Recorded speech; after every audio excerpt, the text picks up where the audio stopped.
What's going on, guys? Welcome back to my channel. Today I am revealing my top 10 best films from the past year. I know there's been a lot of great movies that have come out in the past year. It's been extremely difficult to narrow this down to a top 10, but I have my reasoning for all of them. Now, I've not seen every single movie, so of course our lists are going to be different. And that is okay because film is subjective and we all have different opinions about different movies for all sorts of reasons. So if you have a different list than mine and you want to share it, feel free to comment down below and let me know your top 10 favorite films from the past year. So let's start everything with spot number 10. And I think this is going to be the one surprise on the list because I didn't really talk a lot about this movie in the past year. But I remember the feeling that this movie gave me when I watched it on Blu-ray, and that is Arthur the King. And the reason why I chose Arthur the King is because, in my opinion, this is the best biopic slash true story from the past year, with the exception of A Complete Unknown. I'm sure if I saw A Complete Unknown, that is the brand new biopic of Bob Dylan starring Timothée Chalamet that's currently out in theaters right now. I have not seen that movie yet. I'm sure if I did, that would have made my top 10, but I don't plan on going to see that movie until January. So that movie is not in contention for my top 10. So then when I went over all the biopics and true stories that I did see in the past year, without a doubt, Arthur the King was the best of the year. This movie was just so inspirational. It revolves around a dog, and when it comes to animals, I'm a sucker. I love animals. It doesn't matter if they are real animals or animated animals. If it has to do with an animal, I get very emotional. And this film was just so fantastic and completely underrated. I don't feel like a lot of people saw this movie. It didn't really perform that well at the box office. I think it kind of got lost in the shuffle, and that's very unfortunate because Arthur the King is truly a wonderful feel-good type of movie that you could watch with your entire family. Multi-generations can watch this movie together and have a good time. So if you haven't seen Arthur the King, I really highly recommend that for you because it is a fantastic movie. Coming in at number 9 is Inside Out 2. I know, I'm just as surprised as you are, but going over every single movie on my Letterboxd as I was scanning, I said to myself, you know what? I can't not put Inside Out 2 on my list. And the reason why it may be surprising, as you guys know, I don't gravitate towards animated films all that often, but I did want to give Inside Out 2 a chance because it's our highest grossing movie of the entire year. A lot of people were talking about this film. The hype behind the movie was just so big. I said to myself, I have to see this film. So I did wait for the movie to land on Disney Plus to watch it. I did watch the first Inside Out just to, become familiar with the characters and the plot line. Really loved Inside Out. That was like a 5-star movie. I really enjoyed that one. And then when I watched Inside Out 2, again, just had a blast. I didn't love the movie as much as the first film. I will say that. But I gave it like a 4.5 star. It was not that far from the 5-star, only like a half-star difference. So I had a great time with the movie. It really did surprise me how much that I did enjoy it.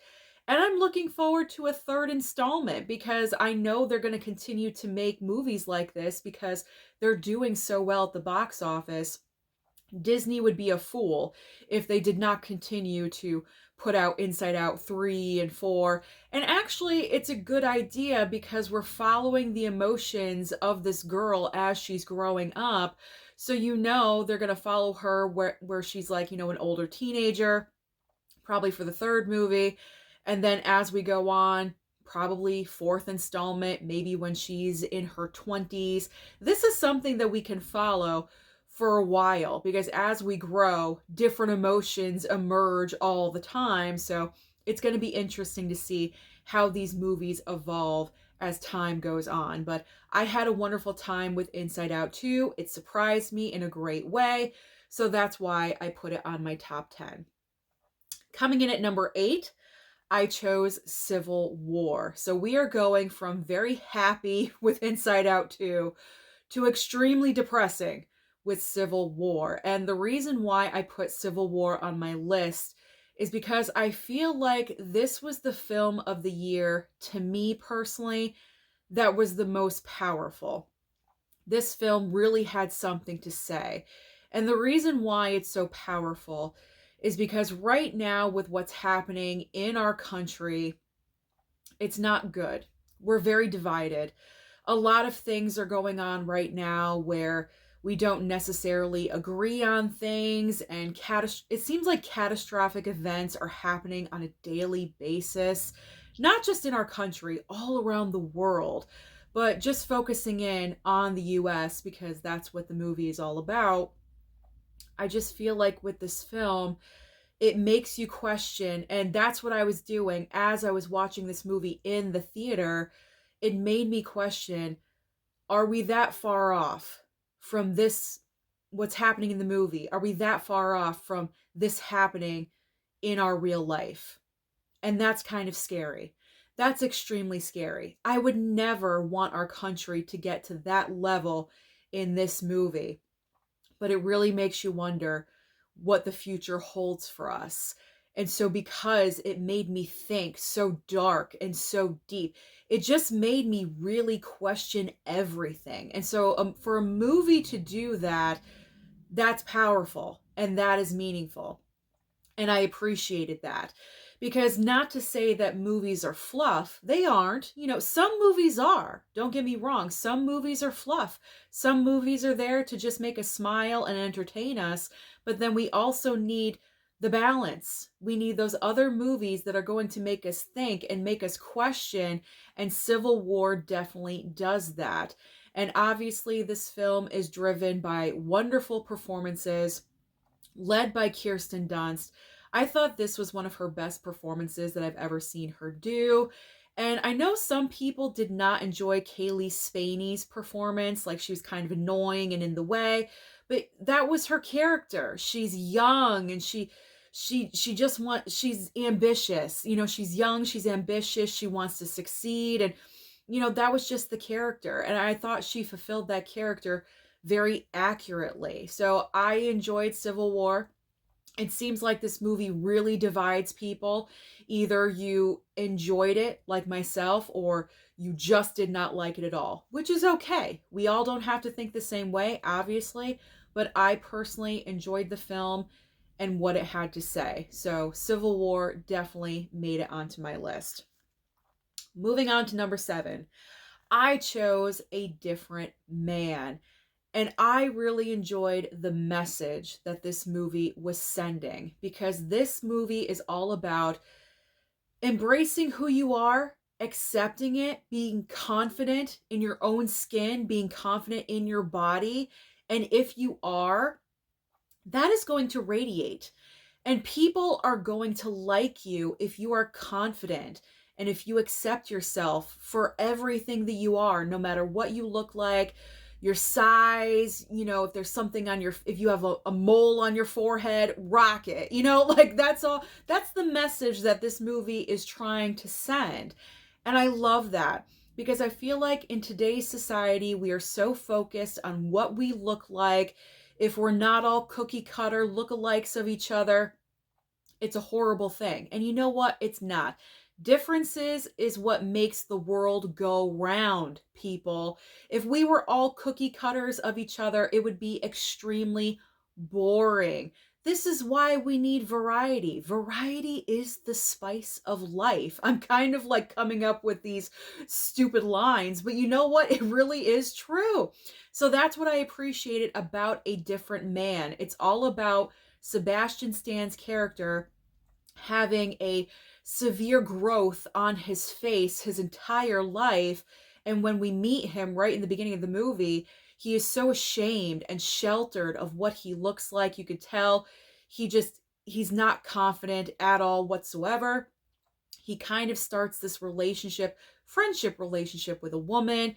You can tell that he's kind of getting a little bit of feelings for her, but he would never do anything about it because of what he looks like. But then the opportunity arises for him to have an experimental procedure to remove possibly the possibility of removing the growths on his face. So he agrees to do that, and what ends up happening is that it's super successful and they all fall off. And right underneath is handsome Sebastian Stan. Okay, so then he doesn't know what to do with himself. And what ends up happening, he's very awkward because he's never seen his true self underneath of that. Then he encounters another different person with the same condition that he had, but this person is extremely confident and he knows who he is and he rocks it and he's funny and he's very outgoing. He's everything that Sebastian Stan was not or is not. And so he becomes very jealous of that. That is the entire movie as a whole. It's just such a great positive message. I absolutely love it. So because of that, I had to include it because I feel like we need more films that are like that, where we just accept each other for who we are. And it's just, you don't need that makeover. You know what I'm saying? Like, you don't need that makeover to get that guy. Just be yourself. Be yourself. Let your personality shine through, and others will gravitate around you. So I loved A Different Man. Loved it. It's coming to Max soon. I think January 10th or January 17th. One of those dates, it's arriving on Max, and I can't wait to watch it again.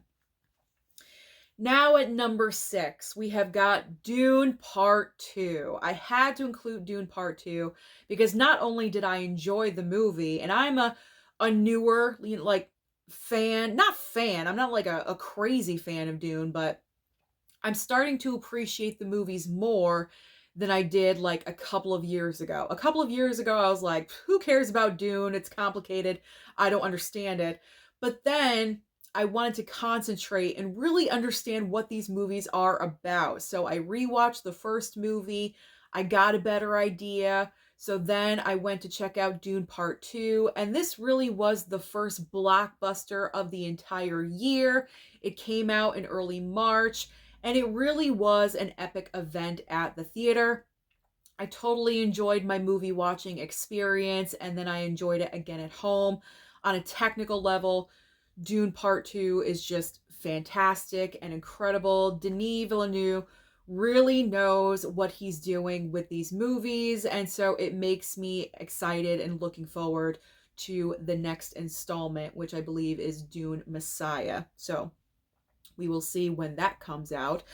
But Dune Part 2 was just a great movie-going experience. Now we are getting into the top 5. So in 5th place, I am putting Wicked.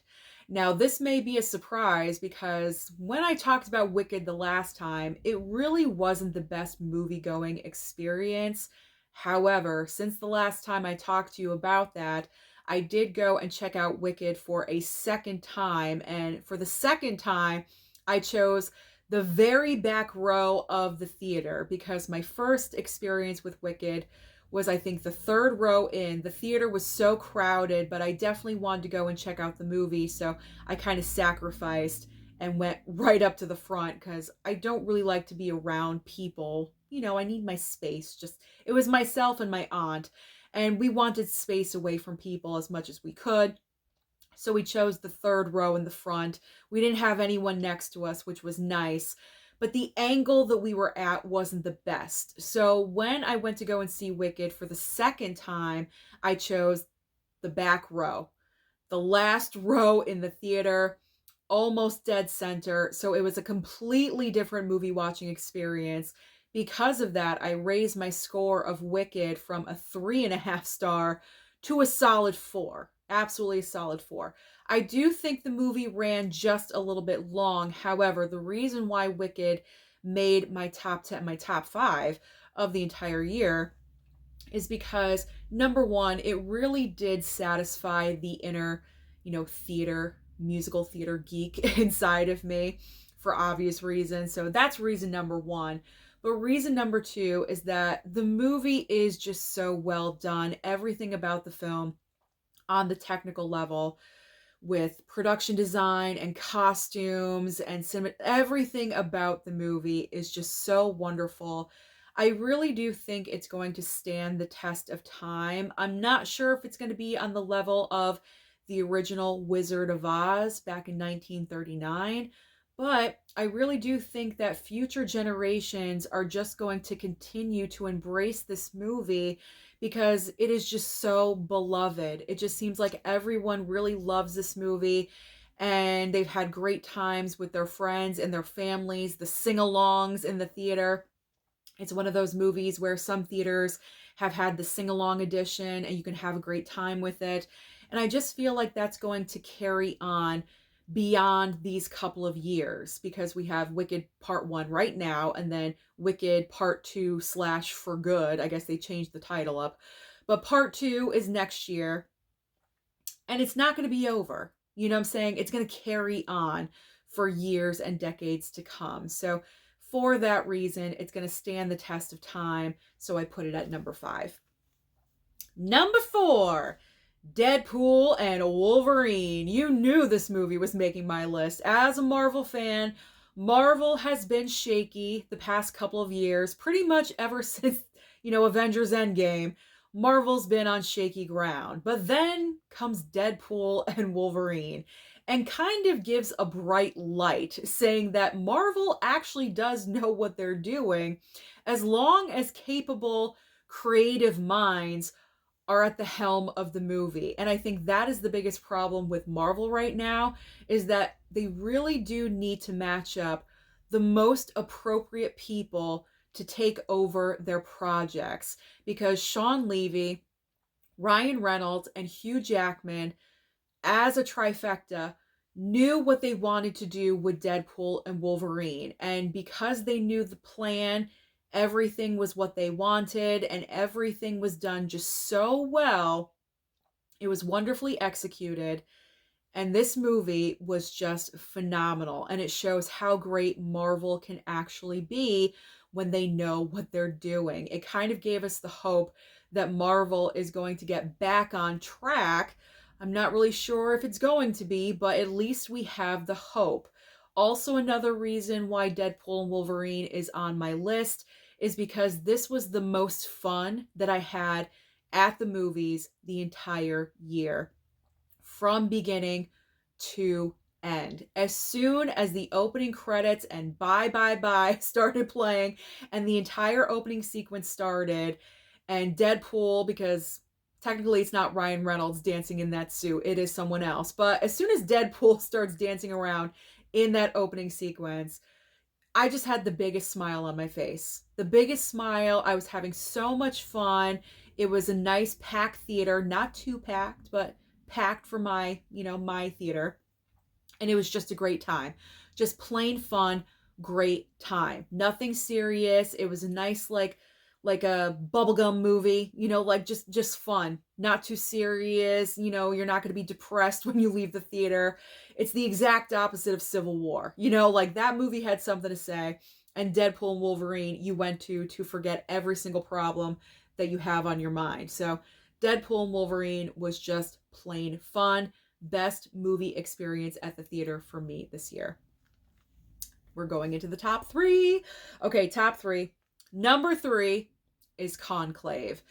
Very much for the same reasons why I chose Heretic in yesterday's video for my top 10 horror films of the year. I'm applying those reasons to Conclave, because obviously Conclave is clearly all about religion. And as I explained in yesterday's video when I was talking about Heretic, is that I am not a overly religious person. I am not going to church every Sunday. I can't even tell you the last time I was at church. I only believe what I want to believe. I'm not really a part of any specific organization or religion or anything like that. I just choose to believe my beliefs, and I feel like that is enough. And so when it comes to Conclave, this movie is just Straight up, all about religion. The Pope unfortunately passes away in the beginning of the movie, and so that's what the film is all about. All the cardinals all over the world have to get together and vote on who they want to become the next pope, aka the Conclave. So that's why that is the title of the movie. This film is just gorgeous on every single level. The cinematography, in particular, there's two sequences in the movie that just really stand out to me. I love when the actors are walking down a staircase and the director chooses to film extremely far away. I just love those. That happens a couple of times in the movie. It's such a beautiful shot because the production design, the costumes, everything is working in this movie. The score of this film, oh my gosh, unbelievable. The score, I love it. It sticks in your head. It's very memorable. So I really hope that gets some attention during awards season, especially at the Oscars. I just really enjoyed this movie as a whole. I thought it was everything about it just came together. The technical aspects and also the performances as well. Obviously, this is a performance driven movie. There's no action sequences going on. There is one bomb going off in the movie, I guess, but nothing where it's like full on action the entire film, go, go, go. I mean, these are fantastic performances. We got Isabella Rossellini, who's so amazing and fantastic, even though she's only in the movie for about 20 minutes total of screen time, maybe, but she's fantastic. Stanley Tucci, and then Ralph Fiennes, John Lithgow in the movie as well, but Ralph Fiennes really is the standout performance of this film, and I really hope that he gets acknowledged with a Best Actor Oscar this year because he really does deserve it. Second place. Let me put my notebook down. I did the same thing yesterday, but we're down to the top two and I know them, so I'll just put my notes down. So, second place, the runner up. This is going to surprise you because I have not one, but two animated features in my top 10 this year. Second place is The Wild Robot. This movie tore us up. Let me tell you something. When we were watching the 4K for The Wild Robot, we ran the gamut of emotions. It was ridiculous. We were happy, we were laughing, we were sad, we were borderline crying, we were worried. Oh my gosh, like we felt so many emotions watching this film. And that is just so wonderful because the story is the crux of everything. This beautiful story of this robot that doesn't really, she's like abandoned on this island filled with animals, and she doesn't really have a purpose. She needs a task.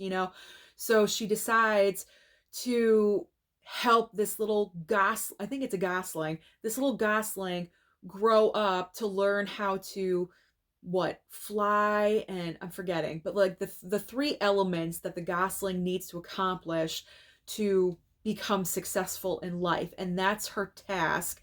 And while doing that, she's pretty much taking on the mother role. Here I am getting emotional over an animated robot. I mean, I never thought that that would ever happen, but it did watching The Wild Robot because I absolutely loved the story.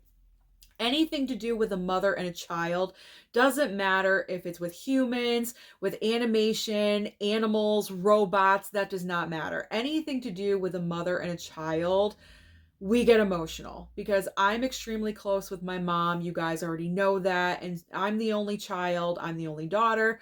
So we got that special bond going on. So anything with a parent and a child, we always get extremely emotional. And I never thought that I was going to react to this movie the way that I did. It is a beautiful story. It is told so well. And I realize now why this movie just did extremely well at the box office and tons of people resonate with this movie. It is just so, so well done. I gave it a 5-star. I gave it a 5-star. To me, it is like a perfect movie. It really, really is a perfect movie. Can't really say that very much nowadays, but there's literally nothing wrong with The Wild Robot, in my opinion. So it definitely made my list. As soon as I got done watching it, I was like, top 10, top 10. I knew automatically. So that's extremely rare for an animated movie to do that to me, but The Wild Robot managed. And plus, like I said, anything to do with animals, I'm a complete sucker. So I was a goner. I was a goner. I was borderline crying with that movie. It was just so good. But it's not my number one. You would think it would be my number one with how much I'm gushing about it. But my number one, the reason why my number one is because of the originality of the content of the movie versus the animation. And I am going to repeat myself from yesterday. If you did not see yesterday's horror video, where I revealed my top 10 horror films of the year, I'm doing a repeat. I gotta go with The Substance. The Substance is my number one favorite best movie from the past year. I don't know what else to say about this film. I feel like I've talked about it ad nauseum ever since I watched it for the very first time in theaters months ago. But the reason why it's my number one of the entire year is because, number one, the originality. Because it seems like we're getting to a place where a lot of our movies are sequels, prequels, part of a franchise, or they're recycled ideas. The Substance is not that. The Substance is one of the most original films that I've seen in an extremely long time. And it proves that if you can get creative and really, really think about the voice that you have and what you want to say, your creativeness can really come out and produce something fantastic. And that is what The Substance is. This film is crazy. It is so crazy. It is off the wall. It really does make me feel the same way as I did with last year with Poor Things. I think everyone thought I was going to choose Oppenheimer as my movie of the year last year, but it was not. It was Poor Things. And I think it's for the exact same reason, kind of, because I just love movies that are different.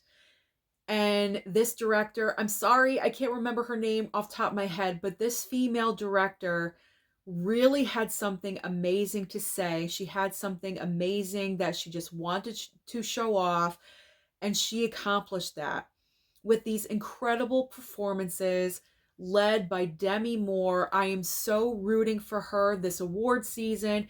She's 2 for 2 for nominations so far, with Golden Globe and also with a Critics' Choice Award. This movie is getting acknowledged Best Director category, writing, acting categories, Best Picture categories. This is very exciting because horror films like this normally do not get acknowledged during award season, but this movie is. And I think that speaks volumes because other people enjoyed this movie as much as the regular audience. You know what I'm saying? Like everyday people like you and me. And then we have the Academy voters. And so for them to love this movie as much as we do, that's incredible and that's amazing. So I think The Substance just is absolutely incredible, and it's still on my mind. That's also another reason why this movie is the best movie to me of the year, because I still think about it. It's still on my brain. It's not like I'm constantly thinking about it. I'm not obsessed with it, but every once in a while, a little piece of the movie will, pop into my brain, and I'll think about it and I'll be like, ooh, like I'll remember like certain sequences and it'll kind of like, gross me out or whatever. But I think that really says something because I saw this movie months ago at my theater and it's still in my brain. So I love The Substance. I know a lot of other people out there love this movie as well. So without a doubt, The Substance is my number one favorite film from 2024. So thank you so much for watching this video today. Tomorrow, get ready because I will be revealing my worst movies of the entire year. So comment down below and let me know your top 10 favorite movies of 2024. Don't forget to like and subscribe before you leave, and I'll see you next time.